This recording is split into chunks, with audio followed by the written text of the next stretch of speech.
The crystal chandelier above the dining table hums with a quiet, expensive vibration. I adjust the silk runner, ensuring it sits perfectly centered. Today is our 10th anniversary. 10 years of what I believed was an unbreakable foundation. My husband, Julian, stands by the window, checking his watch. He looks impeccable in his charcoal suit.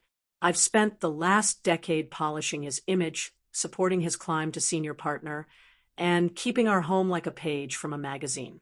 She should be here any minute, Julian says, his voice oddly tight.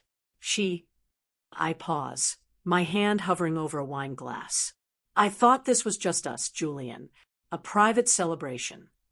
He doesn't look at me. He focuses on a microscopic speck of dust on his cuff. It's a business associate, Elena, a very important one. Sarah Miller. She's handled the Reddington account, and I owe her this gesture. Think of it as a networking dinner that happens to fall on our anniversary. The sting is sharp, but I swallow it. This is my life. I am the supportive wife. I am the woman who understands that business never sleeps. I smile, though it feels like my skin is made of glass. Of course, I say softly. The Reddington account is huge. I'll set another place. I walk to the sideboard, my heels clicking rhythmically against the hardwood. My heart, however, is out of sync. There is a weight in my chest that I can't explain. Julian has never brought a business associate to our private anniversary dinner before. The doorbell rings.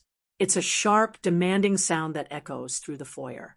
Julian moves faster than he usually does.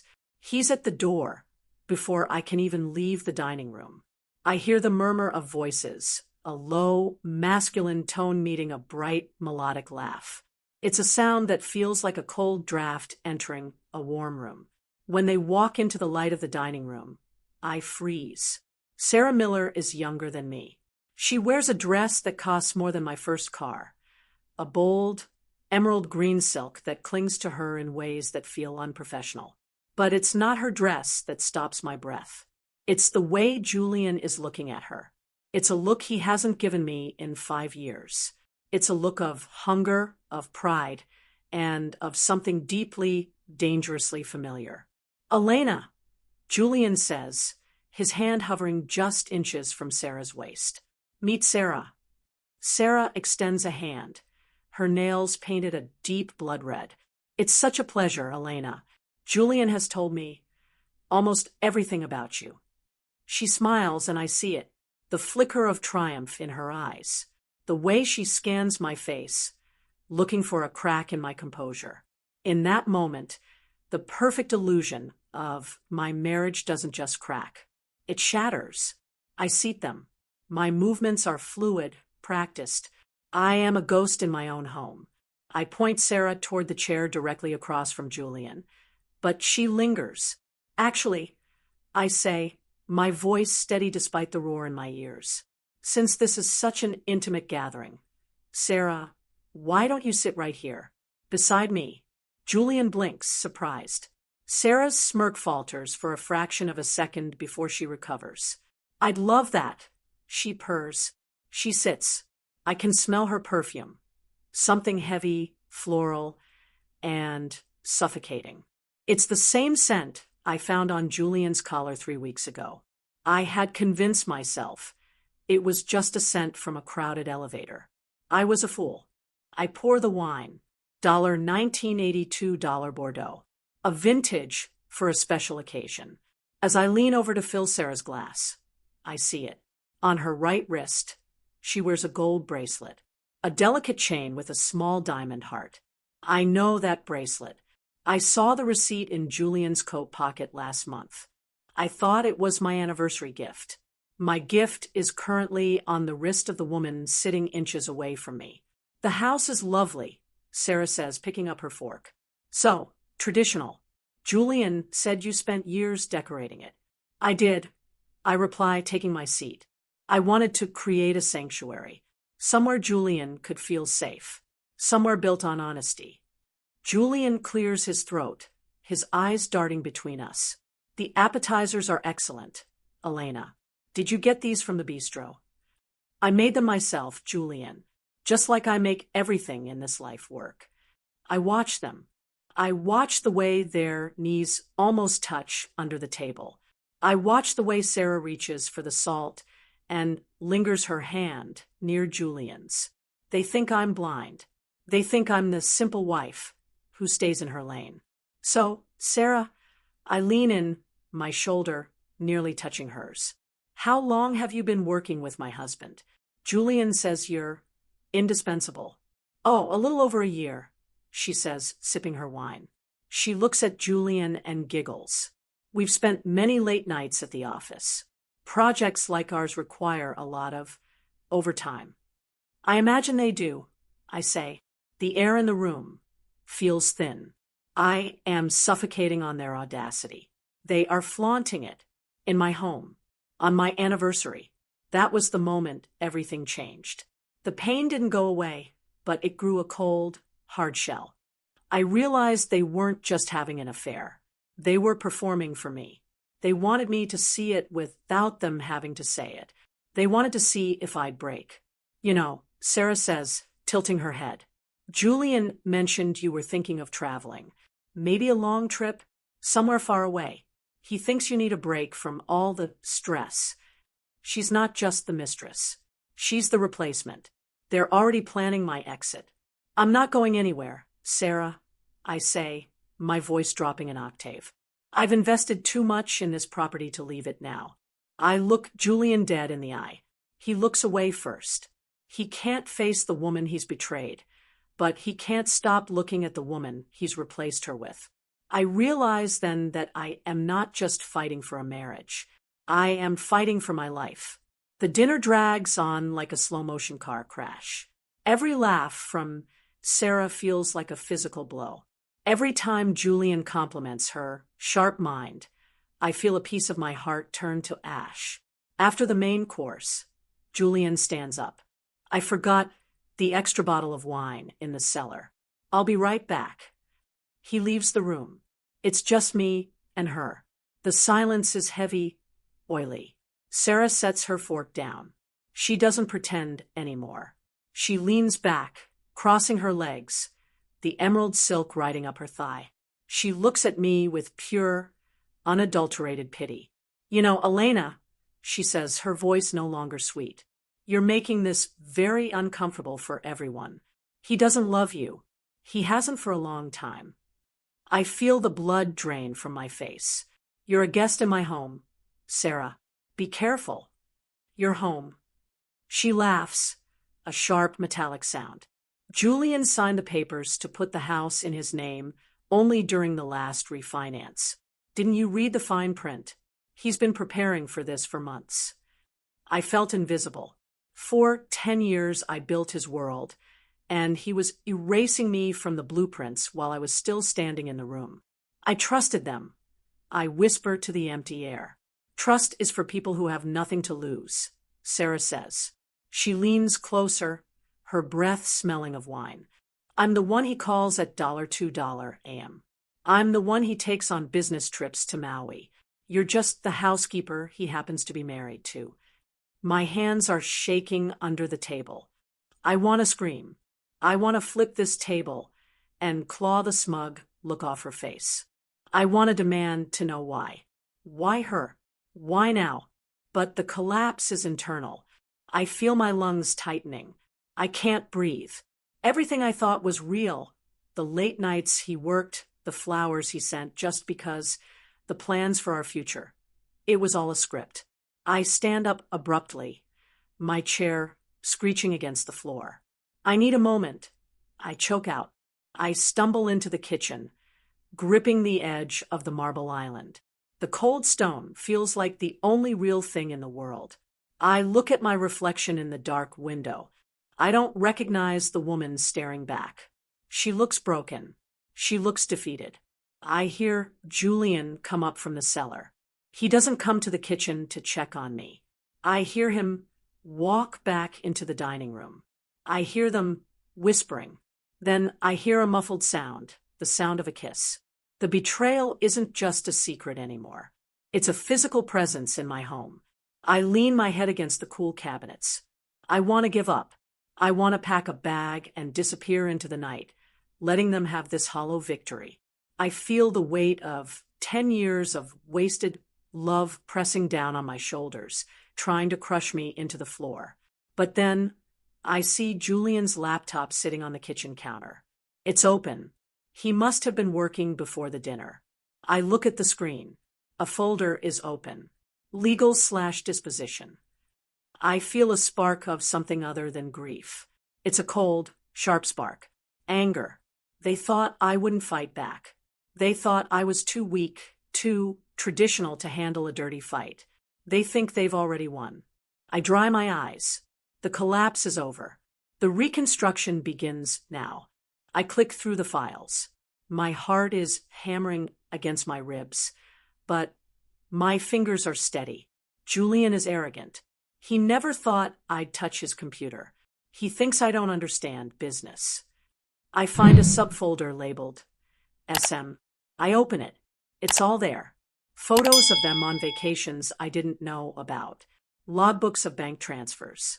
He hasn't just been cheating on me. He's been funneling our joint savings into a private account in Sarah's name. He's been draining our life's blood to build a nest for her. I find an email draft addressed to his lawyer. Elena is unstable. I have documentation of her outbursts. It will make the divorce much smoother once we move her out. He's been gaslighting me. Every time I asked why he was late, every time I felt something was wrong, he told me I was imagining things or being hormonal. He was documenting my reactions to his lies to use them as proof that I was mentally unfit. The level of cruelty is breathtaking. I look at the timestamps. He started this process 2 years ago. 2 years of smiling at me over breakfast while planning my destruction. Elena, what's taking so long? Julian's voice calls from the dining room. I quickly close the folders and walk back into the room. I am a different woman than the one who left it 60 seconds ago. Just making sure the dessert is perfect. I say, my voice eerily calm. I sit back down beside Sarah. I look at her gold bracelet again. Now, I know, it wasn't just a gift. It was bought with money meant for my mother's medical care. Is everything okay? Sarah asks, her eyes narrowing. She senses the shift in the air. Everything is wonderful. I say, I was just thinking about the future. You mentioned I needed a break. Sarah, you're right. I think I need a very big change. Julian looks relieved. I'm glad you see it that way, Elena. I just want what's best for you. I know you do, Julian. You've always been so calculating. I watch him flinch at the word. He tries to cover it by taking a large gulp of wine. I reach out and pat Sarah's hand. Her skin crawls under mine, but I don't let go. Tell me, Sarah, what's it like? Building a life on someone else's foundation? Is it everything you hoped for? The mask slips. She looks at Julian, then back at me. I don't know what you're talking about. Oh, I think you do. You've been very busy with Julian's accounts. The color drains from Julian's face. He sets his glass down, so hard the wine splashes onto the white cloth. Elena, that's enough. You're being dramatic. Sarah is a guest. She's more than a guest, Julian. She's an investment. Isn't that right? I stand up. My legs feel like pillars of iron. I am no longer the victim. I am the witness, the judge, and the jury. I think it's time for the final course. I say, but we're going to need more than just dessert for this one. I walk to the hallway and pick up my phone. I make one call, a call to Julian's boss, the senior founding partner of the firm, Mr. Sterling. Mr. Sterling? It's Elena. I'm so sorry to disturb you on a Sunday evening, but Julian is here with Sarah Miller. They have some financial disclosures regarding the Reddington account they felt you should hear immediately. Julian lunges for the phone, but I'm already walking back into the room, a cold smile on my face. He's on his way, I say. He lives only 5 minutes away, doesn't he?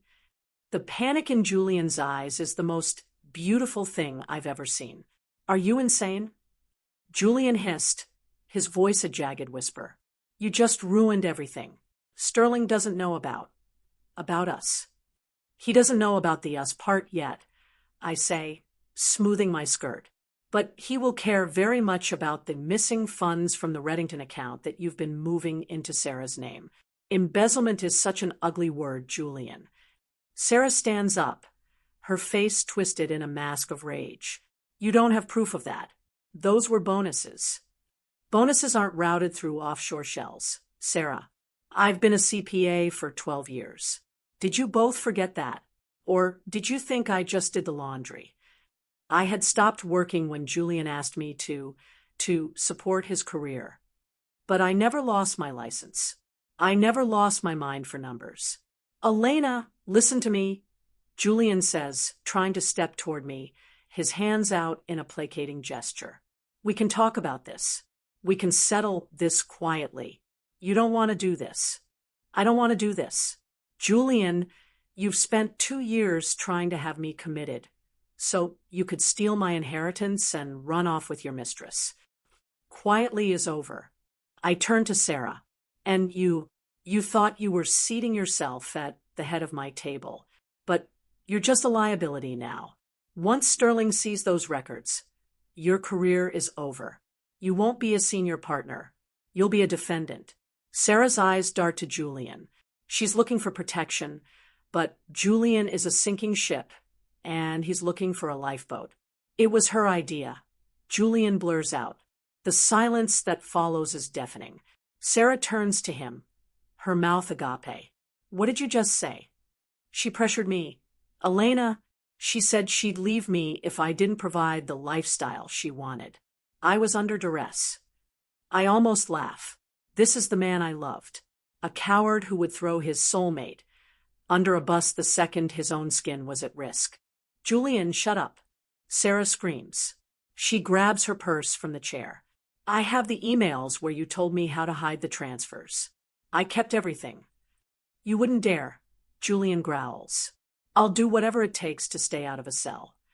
They are tearing each other apart, right in front of me.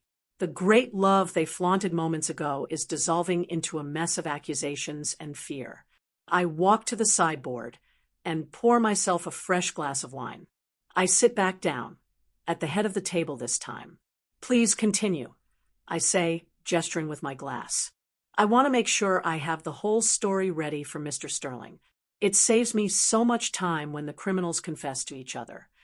The doorbell rings again. Julian freezes. Sarah looks like she's about to faint. That will be the boss, I say. And I also took the liberty of calling my brother. You remember him, Julian?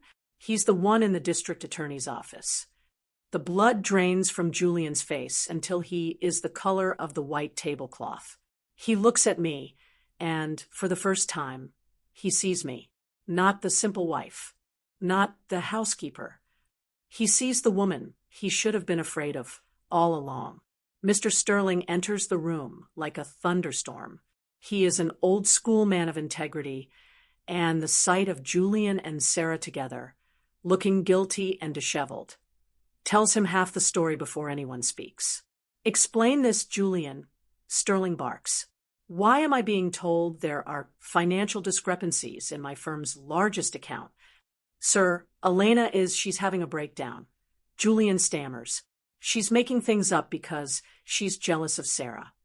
Is she? Sterling looks at me. I don't say a word. I simply turn the laptop screen around. I've highlighted the ledger. I've opened the folder with the photos of them in Maui, dated during the week Julian claimed to be at a corporate retreat in Chicago. This is the Reddington account's miscellaneous fees ledger.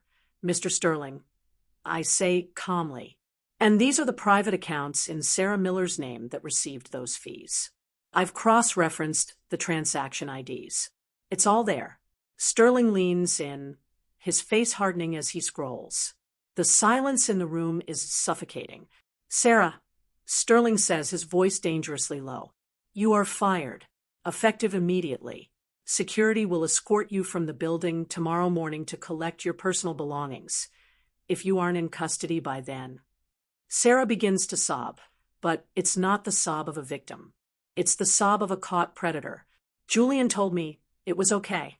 He said the firm expected these adjustments. And you, Julian, Sterling turns to my husband. I am appalled, not just by the theft, but by the cowardice of doing this to your wife in her own home. Sir, please.